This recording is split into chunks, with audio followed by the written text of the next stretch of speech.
میرے نبی صلی اللہ علیہ وسلم نے ارشاد فرمایا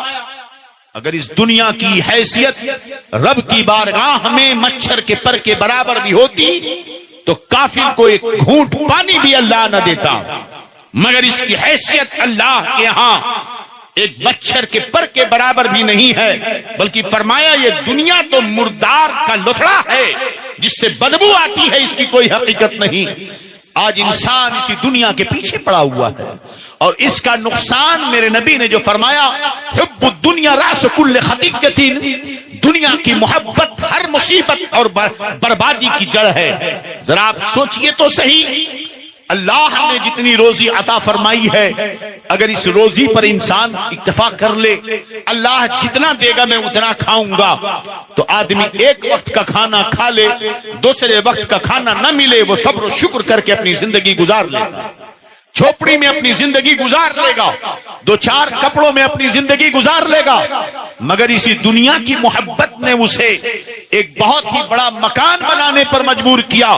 جس کے لیے اس نے رشوت لینے کی کوشش کی، جس کے لیے اس نے سود لینے کی کوشش کی، جس کے لیے اس نے بڈی لینے کی کوشش کی، جس کے لیے اس نے لوگوں کے مال ہڑپ کرنے کی کوشش کی، دھوکہ دینے کی کوشش کی، اور جب ناکام ہوا تو نشے کا عادی بن گیا، ٹینشن میں پڑ گیا۔ نتیجہ یہ ہوا بریانی کھانے کے لیے، اچھے کپڑے پہننے کے لیے، بہترین مکان بنانے کے لیے انسان نے کتنے سارے جتن کر ڈالے۔ وہ بڑا خوش ہے کہ میں نے مکان بنا لیا ہے، وہ بڑا خوش ہے کہ میرے پاس لباس ہے، وہ بڑا خوش ہے کہ میں اپنے بچوں کو بہترین پڑھا لکھا رہا ہوں، وہ بڑا خوش ہے کہ میں اپنے بچوں کو ترقی دے رہا ہوں، لیکن اس وقت اس کی آنکھوں سے آنسو نہیں خون بہتے ہیں جب اسی منحوس دولت کی بنا پر اس کی بیٹی آوارہ ہو جاتی ہے، اسی منحوس دولت کی نحوست سے، اسی جوئے شراب کی لت کی وجہ سے اس کے بچے نشے کے عادی ہو جاتے ہیں،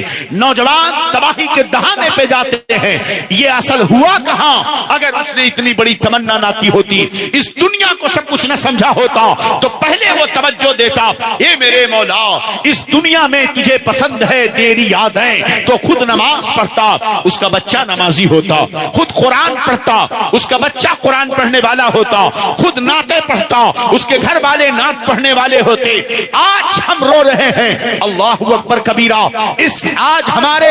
معاشرے کی جو حالت بنی ہوئی ہے اس کا ذمہ دار کون ہے؟ کیا کبھی کسی باپ نے سوچا کہ اس کی بیٹی جو موبائل چلا رہی ہے کیا اس موبائل کو کس طریقے سے وہ استعمال کر رہی ہے؟ کیا کبھی باپ نے سوچا کہ اس کا بیٹا رات میں کہاں گزار رہا ہے؟ آپ سوچتے ہو، روتے ہو کہہ کر کہ بیٹیاں بھاگ رہی ہیں گھروں سے، عورتیں بھاگ رہی ہیں گھروں سے۔ ارے نادانو، تم نے اپنے گھروں میں 36 انچ کے جو ٹی وی لگا کے رکھے ہیں، سود پہ پیسے لا کر جب اس بیوی کو کھلا رہے ہو، ناجائز طریقے سے کما کر کے اپنے بچوں کے جسم میں جو خون تم پیدا کر رہے ہو، یہ بچہ تمہارا مصطفیٰ کا وفادار کیسے بنے گا؟ یہ بیوی تمہاری وفادار کیسے بن سکتی ہے؟ یہ بیٹی تمہاری وفادار کیسے بن سکتی ہے؟ اس لیے کہ سود حرام مال سے جو بھی گوشت بنتا ہے اللہ کے رسول اس پر لعنت بھیجتے ہیں۔ وہ جسم جنت کا حقدار نہیں ہوتا ہے، بلکہ وہ جسم تو جہنم کا حقدار